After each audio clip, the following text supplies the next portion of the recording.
Bezrat Hashem, Parashat Bechukotai. Alors dans la paracha, Im Bechukotai telechu, Ved mitzvotai tishmeru va'asitem otam. Si vous allez aller dans mes voies, dans mes lois, et observer mes mitzvot, voilà des bénédictions qui vont venir sur vous. Venatati gishmechem beitam, les pluies en leur temps. Venatna aretzevula, même s'il y a de la pluie, c'est pas sûr qu'il y a de la récolte. Le champ va donner sa récolte.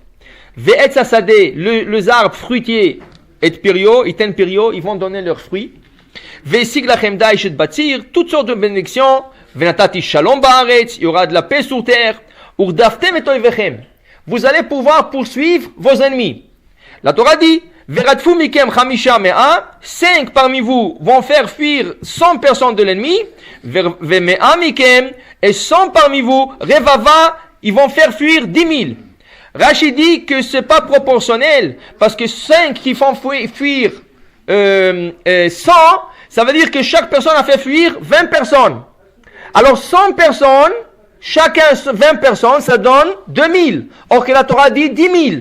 Dit Rashi en Achanami, c'est vrai que c'est pas proportionnel, mais c'est la force de la Torah. On parle ici de gens qui étudient et de gens qui vont appliquer la Torah. Alors voilà qu'est-ce qui arrive. Plus qu'ils sont nombreux, plus que l'illumination de la Torah est plus grande. Ça veut dire que c'est pas jamais proportionnel. Plus que tu as du monde qui vont étudier, plus que Hachem envoie une illumination pour ces personnes qui vont étudier, et l'illumination est beaucoup plus grande et hyper proportionnelle. Maintenant, pour comprendre comment ça marche, regardez, il y a un midrash. Le midrash dit la chose suivante. Le midrash est dans le livre Vaïkra.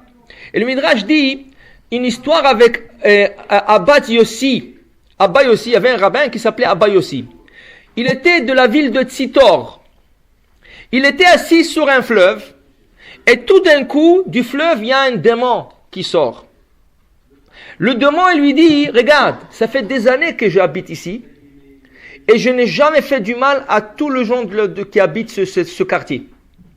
Maintenant, il y a un nouveau démon qui est venu s'installer ici. Et lui, il veut faire du mal. C'est-à-dire que tout celui qui va s'approcher au fleuve ou à côté, il va lui faire quelque chose. Et ça va commencer à avoir des accidents dans l'entourage. Je suis prêt à lui faire la guerre et lui sortir d'ici, mais il faut que vous me supportez. Il faut que vous me supportez. Ça veut dire, le gens de la ville, il faut que vous me supportez. Comment?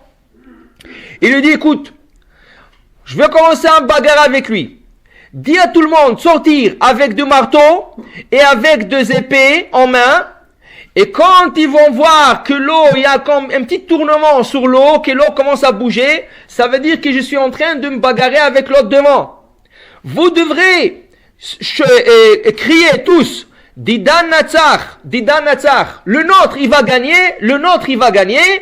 et ne bougez pas de là-bas, jusqu'à que vous allez voir quelques gouttes de sang sur l'eau, et là vous saurez que j'ai gagné, et tout va retourner à sa place.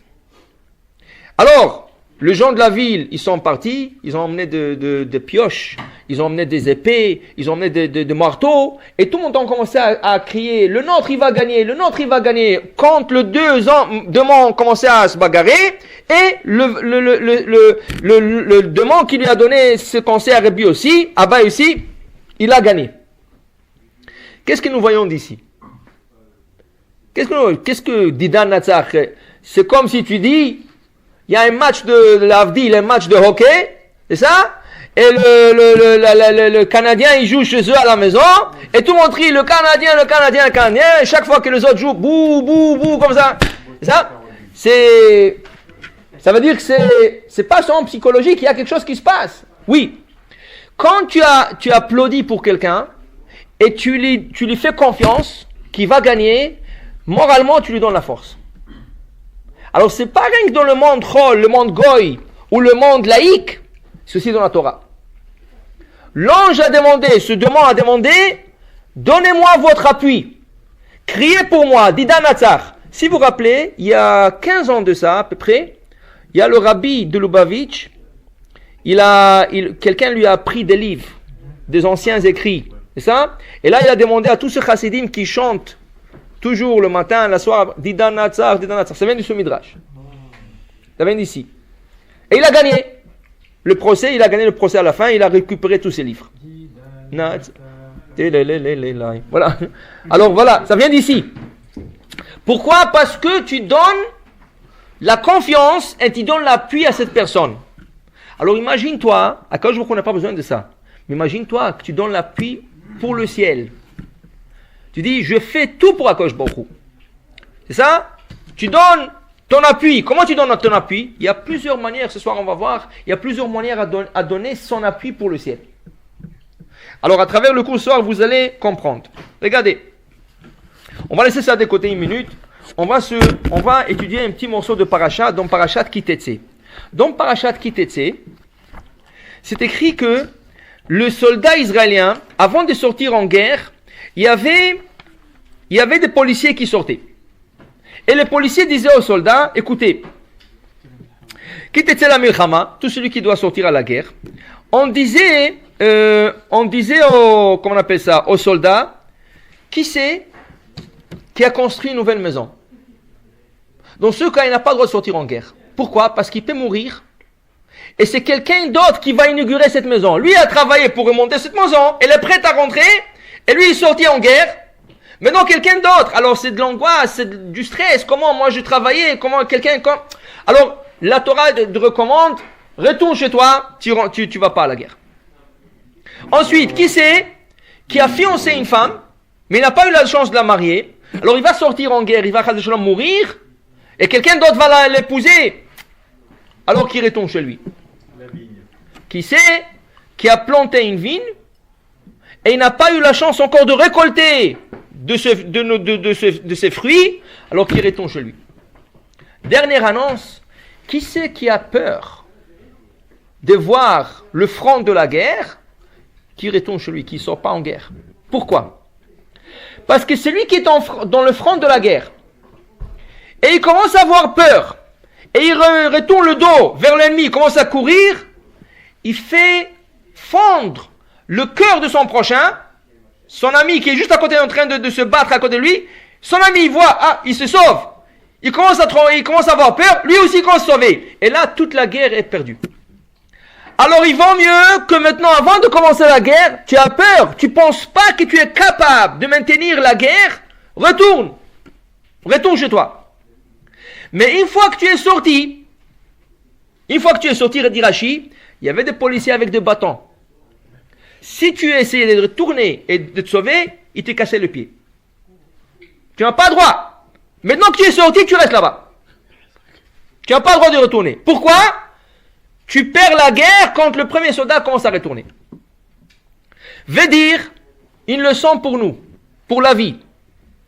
Il faut que tu fasses attention à tes actions, que tu ne fais pas fondre le cœur de ton prochain. C'est-à-dire, si tu fais une action, et cette action va causer que ton ami qui te voit et dit, ok, alors moi aussi je désiste, moi aussi je ne fais rien, ça veut dire que tu es comme ce soldat qui est en plein front de guerre, en train de sauver et faire fondre le cœur de ses frères. Alors on va donner des exemples.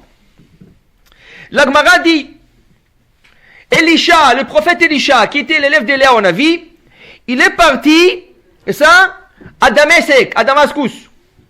Pourquoi faire? Il est parti retourner son élève Bitchouva. Qui c'est son élève? Gehazi. Elisha Hanavi, il a guéri le général d'armée de Aram, le pays adversaire d'Israël. Ce général d'armée est venu en Israël, il était lépreux, et on lui a dit que le prophète d'Israël peut le guérir. Au début, Israël avait peur. Pourquoi? C'est rien qu'un complot, c'est rien qu'une histoire. Mais, en fin de compte, la fin de cette histoire, le prophète Elisha, il a guéri Naaman. Maintenant, Naaman, il était reconnaissant. Parce qu'il avait une lèpre que personne ne pouvait guérir. En acte de reconnaissance, il est venu offrir de nouveaux vêtements au prophète. Plus une bourse d'argent. Il a dit, tu m'as guéri et je te remercie. Elisha lui dit, je ne veux rien savoir, je ne veux rien de toi. Je fais qu'est-ce que je vais faire. Je ne veux pas de cadeau de toi. L'autre, il a insisté, Elisha, il a insisté. À la fin, le cadeau n'a pas été donné. L'élève qui était Gehazi, il a vu l'argent, il a vu le costume et tout ça. Il a dit, pourquoi pas? Pourquoi il ne veut pas profiter? Quand Naaman se tournait, et Naaman est parti, il est parti chercher, et il est parti en retournant en Aram, qu'est-ce qui arrive? Gehazi va courir après Naaman, il va lui dire, écoute, mon maître vient de recevoir de nouveaux élèves, et ils ont besoin de ses costumes, et ils ont besoin de la bourse d'argent. Ah, il dit, bien sûr, moi j'ai aucun problème avec ça, prends, il lui a donné. Quand Elisha, le maître, il a appris que Gehazi, son élève, il est parti chercher cet argent, il lui a dit que la lèpre qui était sur Naaman se colle sur toi et tes enfants. Et cette lèpre, il s'est collé sur eux jusqu'à la fin de leur vie. Maintenant, Gehazi, puisqu'il a été repoussé de son maître, il a fait quelques erreurs. Apparemment, il a pris un aimant, un grand aimant, et il y avait un roi qui s'appelait Yorovam. Le roi Yorovam, il a construit 2 veaux en or. Et il voulait forcer tout le peuple juif se prosterner devant ce veau. Qu'est-ce qu'il fait le Gehazi? Il prend 2 grands aimants, et l'or avec l'aimant, il a réussi à placer le veau en l'air. Il leur a dit, regardez le miracle. Alors il faut que vous vous prosternez devant l'idole de Yorovam. Ça veut dire qu'il a enduit tout le peuple dans l'erreur. Se prosterner devant des idoles. Ça c'est une version. L'autre version dans le Talmud, la Gemara dit, qu'est-ce qu'il a fait du mauvais Gehazi? Chaque fois que son maître a donné le cours de Torah, il est sorti d'or. Quand Elisha donnait un cours de Torah, lui il s'est trouvé d'or. La Gemara explique, quand les élèves venaient dans le cours, et ils voyaient l'élève par excellence, le serviteur d'Elisha, il le voyait dehors, il dit, ah, si celui-là il est dehors, oh, qu'est-ce que j'ai à faire là-bas? Je mangerai rien. Ça veut dire, c'est pas pour lui, c'est pas pour moi. Si lui, c'est le serviteur, c'est lui qui doit écouter le plus le cours, et il est dehors, les élèves sortaient du cours d'Elisha. Maintenant, Elisha, il est parti faire tchouva à Gehazi. Il est parti le retourner betchouva. Quand il est venu chez lui, il lui a dit, écoute, on dit que tout celui qui fait fauter un autre, il n'a pas de tchouva. Alors il ne voulait pas retourner betchouva. Il a dit parce qu'il a fait fauter trop. Ça veut dire que le Rav Shmuelevitz dit qu'une des plus grandes fautes, plus que les idoles, ça veut dire plus que les idoles, on compare le fait qu'il a mis un aimant et il a placé le veau en l'air, on compare cette faute à quoi? À la faute de s'asseoir dehors et causer que les élèves qui allaient venir dans un cours de Torah sortaient. Ils n'écoutaient pas le cours de Torah. De le Rav Shmuelevitz, ça veut dire que tellement c'est grave d'empêcher quelqu'un d'écouter un cours de Torah, tu lui fais fondre son cœur, tu lui dis, ah, c'est pas pour toi, et regarde, lui, il ne va pas, pourquoi moi? C'est comme de l'Avodah Zara. La Gemara compare les deux. Tellement c'est grave. Pour voir à quel point c'est grave, j'ai trouvé une Gemara dans ma Sechet Brachot. La Gemara dit la chose suivante. La Gemara dit dans ma Sechet Brachot, à la page 18b, regardez, il y a un Rav qui s'appelle Shmuel. Shmuel, il était connu dans sa génération comme quelqu'un qui était un tuteur des orphelins. Qui veut dire, chaque fois qu'il y avait des orphelins, on confiait leur argent chez Shmuel. Et Shmuel, il assurait de leur donner leur argent quand ils avaient besoin. Alors regardez qu'est-ce qui se passe. Il dit ici, il dit la Gemara, Shmuel était responsable des orphelins, et voilà un jour Shmuel décède. Shmuel a décédé. Maintenant son fils, le père de Shmuel, pardon, excusez-moi, c'est le père de Shmuel. Le père de Shmuel décède, et voilà Shmuel, son fils qui n'était pas à côté de son père au moment qu'il était mourant, il n'avait pas la chance d'écouter de son père où est-ce qu'il a gardé l'argent des orphelins. Maintenant, les gens commençaient à demander à Shmuel, où est l'argent? Ton père, il a pris tellement d'argent des orphelins, hein? Donc c'était comme la banque. Mais où est cet argent? Alors, puisque Shmuel n'avait pas de réponse, on l'a appelé, la Gemara dit, on a appelé Shmuel, et le fils de celui qui a mangé l'argent des orphelins. Et c'est pas un titre très agréable. Quand tu passes dans la rue et les gens te disent, ah, ton père, c'est celui qui a pris l'argent de tous les orphelins, il a fait beaucoup d'argent. C'est ça, un petit Madoff. Hein? C'est pas agréable, ça. Qu'est-ce qui arrive maintenant? Shmuel ne peut pas le supporter. Il va aller au Chatzar Mavet, il va aller au cimetière. Et dans le cimetière, il commence à crier, où est mon père? Où est mon père? Parce qu'il n'était pas à l'enterrement, il ne sait pas où son père est enterré. Alors il va commencer à crier, où est Abba? Son père s'appelait Abba. Où est Abba? Où est Abba? Alors il voit que tout le mort sort sur leur tombeau et ils lui disent, mais écoute, il y a beaucoup de gens qui s'appellent Abba ici. C'est un nom courant, ça. Non, mais mon père s'appelait Abba, fils de Abba. Alors ils lui disent, mais il y avait beaucoup Abba, fils de Abba. Alors il leur dit, non, je cherche Abba, fils de Abba, père du Shmuel.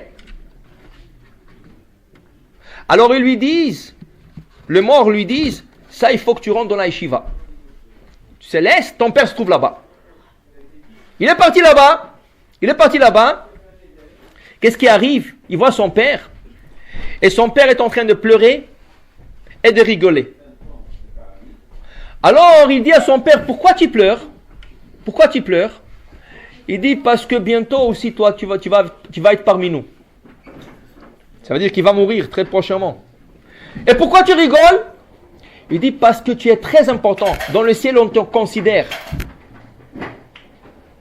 Entre-temps, la Gemara dit, Shmuel est en train de voir,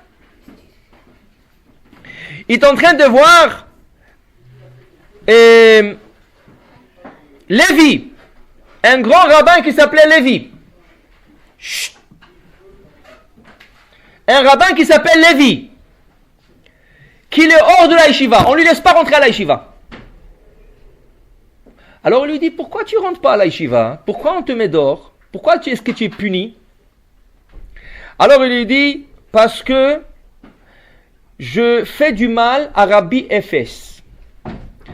Ça fait 2 ans et demi, je ne suis pas rentré dans son cours de Torah. Alors on m'a dit, tu ne veux pas rentrer dans le cours de Torah de Rabbi Efes? Tu ne vas pas rentrer dans la yeshiva 2 ans et demi. Tu es dehors. Vous pouvez vous imaginer dans l'autre monde, pas dans ce monde. Dans l'autre monde, on te pénalise 2 ans et demi de rentrer à la yeshiva. Tu as déjà passé tout le jugement. On t'a trouvé un homme juste. On t'a trouvé un homme qui mérite d'aller à Gan Eden. Tu es rentré à Gan Eden, mais on te punit là-bas 2 ans et demi hors de la yeshiva. Tu t'assois à la porte, tu ne rentres pas dans le cours. Pourquoi? Parce que quand tu étais en bas, dans la yeshiva, tu n'es pas rentré dans le cours du rabbin Efes. Tu ne mérites pas de rentrer 2 ans et demi dans la yeshiva. Vous savez quelle punition ça? Là-bas c'est éternel. Il n'y a pas jour et nuit. 2 ans et demi là-bas, c'est des éternités. C'est des 24 heures sur 24 et 7 jours sur 7 d'études de Torah. Imaginez-vous combien de Hidushim tu peux entendre dans un temps illimité. Quelle punition grave! Pourquoi? Parce qu'il n'est pas rentré dans le cours du rabbin. Et pourquoi il n'est pas rentré dans le cours du rabbin? On va voir bientôt. Entre-temps, Shmuel dit à son fils, le père de Shmuel dit à son fils, écoute mon fils, je n'ai pas consommé cet argent, je l'ai caché justement pour que personne ne le vole. Tu vas dans le grand moulin. Et le moulin c'était quoi? 2 pierres, 2 grosses pierres, une par-dessus l'autre. Il lui dit, sous la première pierre il y a de l'argent, sous la dernière pierre il y a de l'argent, et entre les 2 pierres il y a de l'argent. Tout ce qui se trouve en haut et tout ce qui se trouve en bas c'est le nôtre, c'est notre argent. Tout ce qui se trouve au milieu c'est c'est l'argent des orphelins. Il dit, pourquoi j'ai fait ça? En cas que des voleurs viennent et ils trouvent l'argent, ils vont le voler, ça va être notre argent qui va être volé. En cas qu'il y a d'inondation sur terre, alors l'argent d'en bas qui va être inondé et pourrir, c'est notre argent. Mais au mieux, j'ai assuré que l'argent des orphelins ne soit pas touché. Va leur donner leur argent. Alors Shmuel était content de la réponse. Il est parti rendre tout l'argent, comme ça on ne parlait plus de lui. Retournons à l'histoire de Rabbi Lévi, qui n'est pas rentré dans le cours de Rabbi Efes. Pourquoi? Dit le Rav Nissim Gaon, c'est cite une Gemara dans Masechet Ketubot. Dans Masechet Ketubot, il rapportait que Rabbi Yehuda Hanassi, avant de décéder, il a appelé tout le rabbin, il a appelé ses enfants, il a commencé à distribuer les fonctions. À chacun, il a donné une fonction. Voilà, la Gemara dit comme ça. Rabbi dit, je veux que Shimon, mon fils, soit le chacham. Ça veut dire, il va enseigner à la yeshiva. Je veux que Rabbi Gamliel, mon fils, soit le nasi, le prince. C'est lui qui va prendre ma place, dit Rabbi. Je veux que vous allez mettre une yeshiva sur mon tombeau et vous allez étudier après le 30 jours, je vais une yeshiva là-bas. Vous mettez une yeshiva à côté de mon tombeau. C'est un grand mérite d'avoir une yeshiva juste à côté de son tombeau. Après, il leur dit, je veux que Rabbi Chana bar Chama, s'assoit à la tête, ça veut dire à la Rosh Yeshiva, c'est ça, et Rabbi Hanina bar Chama n'accepte pas. Pourquoi? Parce que il y a Rabbi Efes qui est plus grand que lui 2 ans et demi. Il est plus âgé que lui 2 ans et demi. Malgré que Rabbi lui a ordonné, toi tu vas être le Rosh Yeshiva, Rabbi Hanina bar Chama n'a pas accepté. Il a dit, il y a quelqu'un qui est plus âgé que moi 2 ans et demi, je lui dois du respect. Qui c'est? C'est Rabbi Efes. Alors il a cédé la place à Rabbi Efes. Rabbi Levi, quand il a vu cela, alors Rabbi Hanina bar Chama, il ne pouvait pas rentrer dans le cours. Pourquoi il ne pouvait pas rentrer dans le cours? Parce que c'est lui qui doit s'asseoir à la tête. Mais il a cédé sa place pour que les gens vont écouter Rabbi Efes. Alors Rabbi Levi a dit, je vais garder Rabbi Hanina bar Chama en compagnie. Alors je ne rentre pas dans le cours, je m'assois avec lui, dehors du cours. Ah, tu rentres pas d'écouter le nouveau rabbin qui vient d'être nommé et tout ça. Tu t'assois là-bas, combien? 2 ans et demi, il va s'asseoir avec lui dehors. Dans ce cas, tu vas être pénalisé 2 ans et demi de ne pas rentrer dans la yeshiva de haut. Question. Est-ce qu'il avait une bonne raison de le faire? C'est-à-dire, est-ce que sa raison est valable? Bien sûr. Bien sûr. Parce que il ne veut pas laisser Rabbi Hanina bar Chama, qui a dû prendre la place du Rosh Yeshiva, qu'il était très honnête de céder sa place à Rabbi Efes, qu'il est plus âgé que lui. Quelqu'un d'autre, qu'est-ce qu'il aurait dit? Ah, Baruch Hashem, c'est moi qui ai été nommé, c'est moi qui a gagné la grande loterie. Rabbi m'a nommé. Alors même qu'il est plus âgé que moi, ça fait rien. Mais Rabbi Hanina bar Chama était très honnête. Alors il a décidé de céder sa place. Et Rabbi Efes, Rabbi Levi, qu'est-ce qu'il avait? Qu'est-ce qu'il a fait? Il a dit, je l'accompagne, qu'il ne soit pas seul dehors. Qu'il ne soit pas seul dehors. Même avec toutes les justifications valables, il a été puni. Pourquoi? Parce que quand les élèves venaient et les voyaient dehors, et ils ne prennent pas compte des justifications. Ah, lui il est dehors. Alors bien sûr, moi aussi je peux me permettre d'être dehors. Alors combien des élèves n'ont pas rentré dans le cours à cause de ça? Tu as fait fondre le cœur de tous ceux qui doivent rentrer dans un cours de Torah. Ça veut dire que tu les as empêchés d'écouter un cours parce que toi tu es dehors. Alors tu as donné le goût aux autres d'être dehors. Donner ce goût, alors toi, même si tu mérites Gan Eden déjà, et tu rentrais là-bas et tout, tu rentres pas 2 ans et demi, le temps que tu as empêché les gens de rentrer dans un cours de Torah. Combien c'est grave? Alors les gens ne réalisent pas qu'il faut que tu fasses attention à tes actions. Pas rien que ça, on va donner des autres exemples. Mais il faut que tu fasses très attention de ne pas empêcher les gens de faire une mitzvah, d'étudier la Torah, de faire quelque chose de positif. Maintenant, regardez. On peut donner un autre exemple. C'est quoi l'exemple? Plus actuel, pour nous. À quoi ça nous concerne? Dans un cours de Torah, ça va. Mais qu'est-ce qui se passe quand le Shaliach Tzibour, le Chazan, est en train de faire la prière? Et toi, tu es en train de parler. Tu donnes goût à celui qui est à côté. Ah, lui, il parle. Ah, lui, c'est un religieux, il parle. Moi aussi, je peux parler. Et là, l'autre parle. Et l'autre parle. Qu'est-ce qui arrive? Qu'est-ce qui arrive au Chazan? Il est perturbé.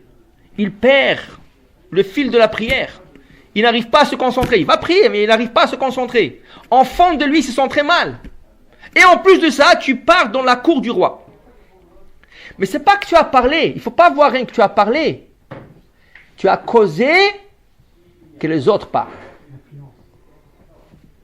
C'est ça le problème. C'est pas que tu as parlé. Toi, tu peux parler. Tu vas t'arranger avec Akadosh Baruch Hu après. Mais pourquoi tu as causé que quelqu'un d'autre parle? Ça, c'est plus grave. Pourquoi? Tu as fait fendre le cœur de quelqu'un d'autre. Il dit, ah, lui, il parle. Oh, moi, ça? Moi, j'ai pas de problème. Moi aussi, je peux parler. Ça? Regardez qu'est-ce qu'il dit un grand rabbin dans un livre qui s'appelle Kutnot Or. Il y a une Mishnah dans Masechet Rosh Hashanah, très connue. Am Israël est sorti en guerre avec Amalek. C'est écrit que Moshe Rabbeinu est monté sur la colline. Il y avait Aaron, il y avait Hur de ce côté. Quand Moshe levait ses mains, les guerriers en bas, les guerriers israéliens gagnaient la guerre. Quand il baissait ses mains, ça a l'air que la guerre a été un peu perdue de notre côté. D'accord? Alors Aaron et Hur, chacun attrapait le main de Moshe pour qu'il ne le baisse pas. Ça? La Gemara pose une question. La Mishnah pose une question. Est-ce que le main de Moshe Rabbeinu font la guerre? Ça veut dire quoi ça? Il lève les mains, tu gagnes. Il baisse les mains, tu perds. C'est quoi ça, cette histoire? Répond la Gemara, la Mishnah. On va répondre à ce que dit la Mishnah. La Mishnah dit non. Lever le main, c'est un signe que les guerriers regardaient le ciel, vers Akadosh Baruch Hu, aide-nous, et ils ont gagné. Quand ils baissaient les mains, tu ne regardais plus le ciel, alors tu étais occupé de la guerre, tu ne pensais plus à Akadosh Baruch Hu, tu perdais. Ça, c'est le sens de la Mishnah. Mais le Rav Kutnot Or, il a un autre sens dans cette Mishnah. Il explique. Quand Moshe Rabbeinu était sur la montagne, qu'est-ce qu'il était? Un shaliach Tzibour. Il est en train de prier pour le peuple d'Israël. C'est un shaliach Tzibour. C'est ça? Alors il dit ici, quand Moshe Rabbeinu, il levait les mains. Qu'est-ce que ça veut dire lever les mains? Qu'est-ce que ça veut dire lever les mains? Prier. Le Zohar, il dit, il est interdit de lever ses mains en vain. Tu n'as pas le droit rien que lever tes mains comme ça. Si tu lèves tes mains, c'est pour une prière. Pour faire la bracha à Netilat Yadayim. Si tu lèves tes mains, c'est pour s'adresser au ciel. Rien que lever tes mains comme ça, tu n'as pas le droit. Tu n'as pas le droit de lever. Un juif n'a pas le droit de lever ses mains. Voilà, tu fais une prière. Alors tu lèves les mains vers le ciel. Ou pour prier, ou pour faire une bénédiction. Mais tu n'as pas le droit de lever les mains sans rien. Alors il dit ici, Moshe Rabbeinu. Comment? Si tu fais du sport, mais tu ne lèves pas tes mains, tu lèves un poids. Tu lèves des poids. C'est ça? À l'école, je lève ma main et tout ça. Ça, c'est pour demander permission au professeur. Tu lèves une main, tu lèves pas le main. Ça? Maintenant, ici, il dit ici, Moshe Rabbeinu était shaliach Tzibour et est en train de prier pour le peuple juif. Maintenant, quand il levait ses mains, qu'est-ce qu'il est en train de faire? Prier pour le peuple. Quand? Je peux prier pour vous, dit Moshe Rabbeinu, quand vous regardez le ciel et vous m'aidez. Mais si vous ne regardez pas le ciel et vous ne m'aidez pas, je ne peux pas prier pour vous. Alors, il dit le Rav Eisenstadt, d'Eisenstadt, il disait que la même chose, un shaliach Tzibour. Quand il y a un public, il répond Baruch Hu, Baruch Shemo, il répond Amen, il répond. Tu donnes la force à shaliach Tzibour, ta prière monte très haut. Mais si personne ne répond, et regardez combien de fois il arrive, une personne ou deux personnes lèvent la voix, dit Amen, le reste, ils répondent peut-être Amen, mais à voix basse. Mais tu ne réponds pas au shaliach Tzibour. Le shaliach Tzibour, il a besoin de t'entendre. Il a besoin de savoir qu'il est tu avec lui. Alors c'est vrai que tout le monde est là. Peut-être personne parle. Mais c'est pas rien que de ne pas parler, c'est lui donner la force. Comme l'histoire de Rabbi Yossi Abatzitor. Que le démon là-bas, il avait besoin d'entendre. Didan Natsar, le nôtre va gagner. La même chose, le shaliach Tzibour a besoin de nous entendre. Le shaliach Tzibour a besoin de savoir que nous sommes avec lui. Comment? Baruch Hu, Baruch Shemo, à haute voix. Amen, à haute voix. Modim anachnu lach, à haute voix. Yeshamer Rabba, mevarach, la'alam, al-me'al-maya. Mais si tout le monde sont là, personne parle, même si personne parle. Mais personne, tu dis Amen, tu l'encourages. Ça lui donne pas le goût. Alors lui-même, le Chazan, il n'arrive pas à faire monter la prière. Parce qu'il n'a pas le goût de faire monter cette prière. Alors combien il est important que si quelqu'un va commencer à dire Baruch Hu, Baruch Shemo, Amen, à haute voix. Bon. Alors le deuxième dit, ah, regarde, il lève la voix. Moi, peut-être j'avais honte, maintenant qu'il lui lève la voix, moi aussi, je peux le faire. Un deuxième, un troisième, un quatrième, tu as donné le goût à tout le monde de lever la voix. Combien il est important, les gens, des fois, prient en silence. Combien il est important, combien de fois je vois des gens qui disent pas Shir Hashirim les vendredis soirs. Pourquoi? La Gemara dit, il voulait enlever Shir Hashirim de 24 écrits. Parce que ça a l'air d'une histoire d'amour. Ma belle, ma colombe, je t'embrasse, je t'enlace. Il dit, qu'est-ce que c'est cette histoire-là de Shlomo Amelech? Il n'avait rien à nous écrire que des histoires d'amour. Alors il voulait enlever des 24 écrits, il voulait enlever ce livre. Mais quand ils ont commencé à approfondir et voir le sens de ce livre, et c'est tous des grands secrets, ils ont dit, tous les livres, tous les 23 écrits sont Kodesh, Shir Hashirim, Kodesh Kodashim. Et les gens, tu vois, Shir Hashirim, ils sont en train de parler. Il y a des gens qui étudient. Qu'est-ce que tu étudies? Tu as mieux que Shir Hashirim, de chanter Shir Hashirim. Tu n'as pas mieux que ça. Tout ce que tu peux étudier, c'est Kodesh. Mais Shir Hashirim, c'est Kodesh Kodashim. En Israël, ils font Shir Hashirim avant Mincha.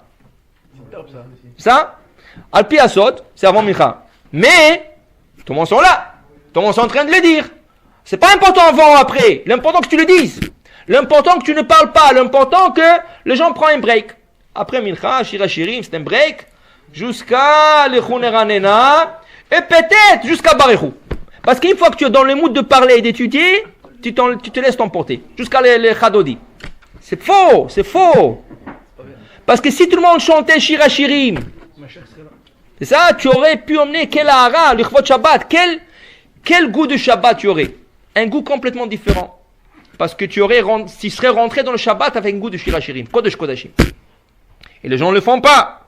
C'est ça? Maintenant, tout ça c'est des exemples pour nous dire combien on peut influencer un autre. Regardez dans le Talmud.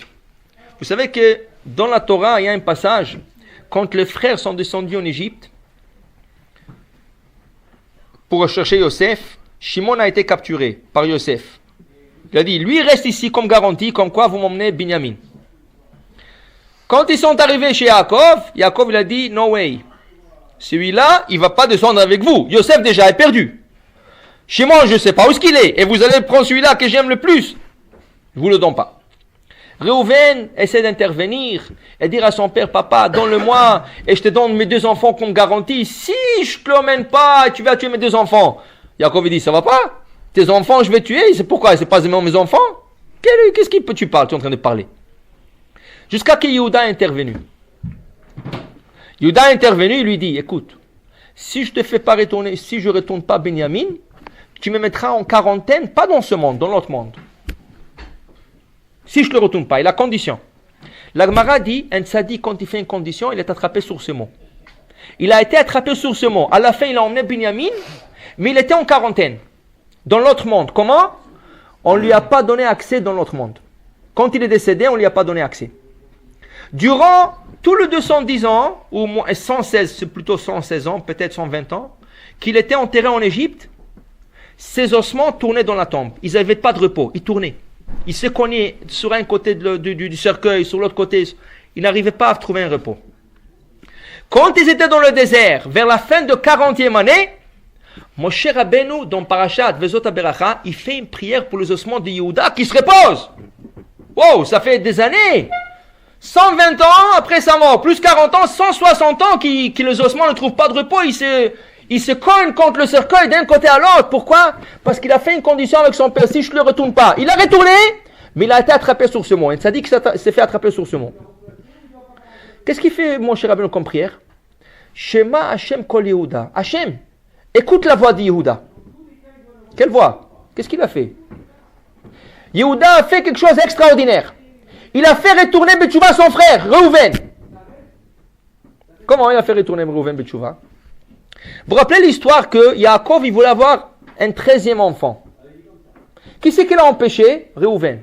Le soir, quand Reuven a appris que son père, il va avoir un 13e enfant avec la servante de la sœur de sa mère, c'est ça, Zilpa? Qu'est-ce qu'il fait? Il va passer exprès la nuit à côté de la tente, faire du bruit. Le père, il a entendu, il a désisté, il n'a pas eu ce 13e enfant. Pour lui, ça compte comme un péché. Pour lui, à son niveau. En vérité, la Torah dit Vayu bnei Yaakov shnemasar. Les enfants de Yaakov, ils étaient 12, tous tzedékim. Mais quand même, c'est. Reuven a regretté. Il a commencé à faire tchouva en cachette. Il s'est caché, il faisait tchouva que personne ne le sache. Il faisait de ta'anit, il faisait toutes sortes de sigoufim. Quand est arrivé plus tard l'histoire de Yehuda et Tamar, Tamar qui est tombée enceinte de son beau-père, Yehuda. C'est ça? Et on allait la brûler. Yehuda a donné le décret de la brûler. Elle a dit, ok, tout ce que j'ai à vous dire que à qui appartient ce bâton, cette bague et ce tzitzit, c'est la cape, c'est à lui de lui que je suis enceinte. Yehuda se met en public, elle a raison, c'est moi le responsable. Quand Réhouven a entendu comment Yehuda fait tchouva, il s'est repenti en public, il n'a pas honte de toute l'assistance, il s'est levé, il a dit, moi aussi j'ai fait une faute avec mon père. Dis Moshe Rabbeinu, Shema Hashem Kol Yehuda, écoute qu'est-ce que Yehuda, en avouant, en admettant que c'est lui responsable, qu'est-ce qu'il a fait à son frère Réhouven? Faire tchouva en public. Son frère il a fait tchouva mais pas en public. Maintenant il a accusé que Réhouven a admis en public. Tout de suite, les ossements ont trouvé des repos. On a accepté la prière de Moshe Rabbeinu. Pourquoi? Tu as fait faire tchouva à quelqu'un publiquement. Le gars, il est déjà dans le tchouva. Mais maintenant, tu lui as causé de voir la tchouva d'une autre dimension. C'est comme un gars qui fait une tchouva sur un niveau. Et là, tu lui parles, tu lui mets sur un deuxième niveau beaucoup plus élevé. Waouh, quel mérite tu as. Alors ça a causé que Yehuda a trouvé son repos. Alors tu peux t'imaginer, tu prends quelqu'un qui n'est pas religieux, tu lui fais faire tchouva. Et même quelqu'un religieux, tu lui dis, écoute mon frère, pourquoi tu parles Shirachirim? C'est pas bien, qu'est-ce que tu fais? C'est Kodesh Kodashim, il faut que tu... Écoute mon frère, pourquoi tu réponds pas Amen à haute voix? Pourquoi tu dis pas Baruchou, Baruch à haute voix? Le gars, on parle d'un gars religieux, un gars qui est là 3 fois par jour en train de faire la prière. Mais tu lui as fait cette petite remarque et tu lui as fait faire tchouva. Tu l'as mis sur un autre niveau. Tu sais, je n'ai jamais pensé, tu as raison. Je ne sais pas pourquoi. Des fois, les gens sont endormis. Tu rentres dans un mode comme ça, tu es endormi. Tu sais qu'est-ce qu'il faut faire, mais tu ne le fais pas. Mais quand quelqu'un te fait la remarque, tu es en train de rêver. Il a raison, pourquoi pas? Tu sais quel mérite c'est pour toi? Au lieu de faire un péché, tu as réveillé quelqu'un. Ça va de deux sens. Tu peux faire un péché à quelqu'un ou tu peux réveiller quelqu'un. Alors, quel mérite il a celui qui a fait réveiller quelqu'un à la tchouva? Alors voilà. Regardez une histoire qui est arrivée dans notre époque. En États-Unis, il y a un garçon qui va à l'université. Un jour, il y a quelqu'un qui passe là-bas, le matin, le gars est dans son casier, il lui dit, est-ce que tu as posé tes téphilines ce matin? Il dit, téphilines? Qu'est-ce que c'est ça encore? Il n'a jamais entendu ce mot. Il dit, le 2 boîtiers noirs, il dit, j'ai jamais vu ça. Il dit, je me rappelle, on m'a dit la bar mitzvah, mais depuis, ça fait des années que je... Il dit, est-ce que tu as envie de le mettre aujourd'hui ce matin? Il dit, écoute, je suis pressé, j'ai une classe dans 15 minutes. Il dit, ça prend 2 minutes. Tu vas le mettre, tu vas faire chemin Israël, Hashem avec un shachal, et tu vas les enlever. Donc, il lui a mis le téphilin. Le gars, il sait bien, il a eu un bon sentiment. Il dit, ça se pose quoi? Une fois par semaine, 2 fois, qu'est-ce qu'on... Il dit, non, chaque jour. Il dit, oui. Et ça prend 2 minutes, il dit oui. Il dit alors, je peux le faire? Oui, chaque jour je viens, je te le pose, 2 minutes. Il lui a donné le goût. Petit à petit, ce gars, il a commencé à faire tchouva. Il a commencé à s'intéresser, il est parti d'un cours de Torah, il a appris un peu plus sur le tfilim, il a appris qu'il y a la prière qui doit accompagner le tfilim, il a appris Shabbat, il a commencé à faire tchouva. Le gars, qui était universitaire, son père, c'était un boxeur, un champion d'une ligue, je sais pas, en États-Unis. Alors, le gars, le 2, avait l'habitude, le père était en pension, tout ça. Le gars, il avait l'habitude avec son père ensemble, ils s'assoyaient chaque, je sais pas, mardi et jeudi, quand il y avait l'émission à la télévision, voir des matchs de boxe. Avec des pop-corn, comme les Américains. Pop-corn, et coke, et ça, la bière et tout ça, très bien. Mais depuis que le gars il commençait à s'intéresser à la religion, il partait le soir au cours de Torah. Et il venait chez lui étudier. Et le père se trouvait seul en face de la télévision. Mais ce n'était pas intéressant seul. Qu'est-ce que tu regardes? Alors il dit à son fils, viens. Il dit, non papa, je suis occupé, écoute. Le père il dit, ouais, qu'est-ce qu'il y a tellement dans ces livres-là? Qu'est-ce qu'il y a là-bas? Qu'est-ce que c'est mieux que le boxe? Il dit, oui, c'est mieux que le papa, c'est mieux que le boxe. Il me dit, mais je comprends rien. Il dit, oui papa, parce que le père ne savait pas lire. Alors qu'est-ce qu'il fait le fils? Il dit, papa, peut-être on va essayer de faire un petit cours. 5 minutes comme ça. Il a commencé à l'intéresser 5 minutes par jour. Le père, il commençait vraiment à s'intéresser. Il dit, mais j'ai dit, c'est dommage, je n'arrive pas à lire moi-même. Il dit, c'est pas de problème, il faut apprendre l'alphabet bête. Et ensuite un peu de l'araméen, tu vois. Alors il commençait à donner à son père des cours. Alphabet, d'araméen, tout ça. Ça leur a pris un an. Ils ont terminé une page. Une page de Gemara. Pas mal. Le père, quand il a terminé, lui, ça, il a déjà appris que quand on termine un traité de Talmud, on fait Sioum. Alors, quand il a terminé la page, il a demandé à son fils, écoute, je vais faire Sioum. Il dit, papa, on ne fait pas Sioum sur une page. On fait Sioum sur une macérette, sur tout un traité, des 30 pages, des 50 pages, des 100 pages, mais pas d'une page, papa. Il dit, écoute, demande ton rabbin. Moi, j'ai envie de faire une Sioum. Top. Il est parti voir son rabbin. C'est qui c'est le rabbin? Moshe Feinstein, c'est ça. Il est parti demander au Rav, il dit, regarde, mon père il vient de commencer à apprendre, il veut faire une sioum sur une page. Le père, le Rosh Yeshiva lui dit, écoute, si ça lui fera plaisir, pourquoi pas? Si ton père il a ce plaisir, pourquoi pas? On le fait, on organise. Toute la yeshiva, on organise un petit souper, il va venir là-bas, il va nous raconter comment il a trouvé la page, pourquoi pas? Tu vas lui donner le goût de continuer.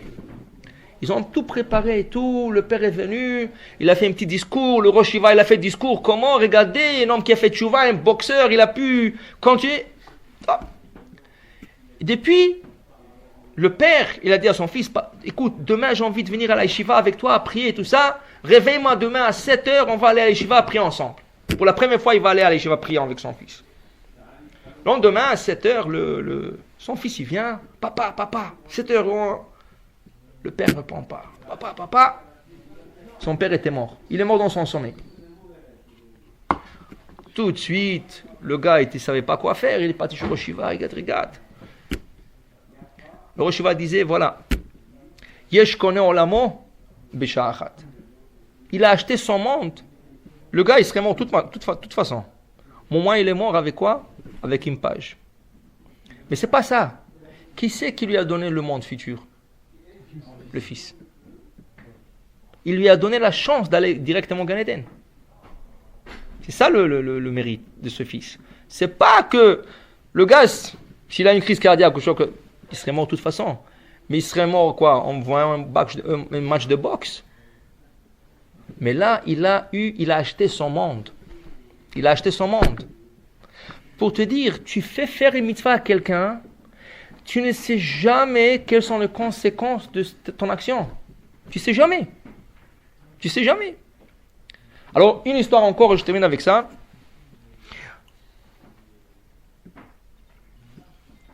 Plutôt un enseignement, pas une histoire. C'est écrit dans le Pirkei Avot, le Maxime de Père. Le 6e Pérec, le dernier Pérec, c'est écrit que Rabbi Yossi ben Kisma, un de rabbins, en train de marcher. Il y a un homme qui vient chez lui, il dit, Rabbi, d'où est-ce que vous êtes? Il dit, moi je suis d'une ville de grands rabbins. Il dit, est-ce que vous ne voulez pas travailler chez nous dans la ville, on n'a pas de rabbin? Et nous on est tellement riches, on va vous donner de l'or, de l'argent, des bijoux, tout ce que vous avez besoin. Rabbi aussi lui dit, écoute, même si tu me donnes tout l'or et l'argent du monde, moi j'habite que dans un endroit où il y a de la Torah. Et il a laissé. Tout le monde se pose la question, mais Rabbi aussi, qu'est-ce qui se passe? Est-ce qu'on ne vient pas de dire que c'est une grande mitzvah de faire des mitzvot aux autres? Tu as toute une ville qui n'a pas de rabbin. Tu as toute une ville qui ne sait pas faire comme de mitzvot. Tu as toute une ville qui attend impatiemment avec toi un rabbin. Ils sont prêts à payer. Pourquoi tu ne vas pas là-bas? Tu ouvres une synagogue, tu ouvres les yeshivas, tu leur enseignes. Pourquoi tu ne fais pas ça? Au lieu de ça, tu leur dis, moi j'habite que dans une ville qui a déjà des rabbins, qui a déjà de Torah, il y a tout ce qu'il faut. Pourquoi pas? Parce que Rabbi aussi, il voyait que cet homme veut l'acheter avec de l'argent. Tu viens, tu sois notre rabbin, on te donne tout l'argent du monde. Mais il a compris, c'est pas pour l'étude, il veut l'acheter avec leur argent. Il dit, moi je ne vais pas dans une ville comme ça. Moi je vais dans une ville qui a de la Torah. Qu'est-ce que c'est Makom Torah? Qu'est-ce que c'est Makom Torah? Alors j'ai écouté une fois, il y avait un rav ici qui s'appelait Rav Yaakov Yurkovitch. Un grand Tamid Chacham. Lui il disait une fois, qu'est-ce que c'est Makom Torah? Est-ce que quand tu prends un poisson et tu le mets dans l'eau, est-ce que le poisson peut te dire, hé, moi je nage pas? Non, pourquoi pas? Parce que ce sont milieux de vie. Si tu prends un grain de blé et tu le mets dans la terre, est-ce que le grain de blé peut dire, moi je pousse pas? S'il a de l'eau, s'il a de la terre, c'est son milieu, il va pousser. C'est ça ma Torah. Makom Torah, c'est tu places la personne dans une place comme ça, qu'il le veille ou pas, il commence à étudier. Il n'a pas envie. Mais quand il rentre, il voit 20 personnes, ou 15, ou 25, ou 30 en train d'étudier. Oh, pourquoi moi, pas moi? Tu rentres, tu commences à étudier. Que tu le voulais ou pas? Quel est le mérite de ces gens qui sont en train de s'asseoir et influencer ce gars? Énorme. Parce qu'ils lui ont donné un goût d'étudier. C'est ça Makom Torah.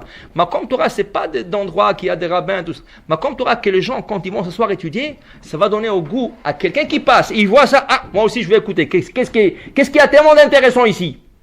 Et quand il vient et il participe, ah, tu lui as donné un goût d'étudier. Ça, c'est Makom Torah. Et c'est ça qu'on doit aspirer, de créer un endroit où que quand les gens viennent, ils veulent étudier.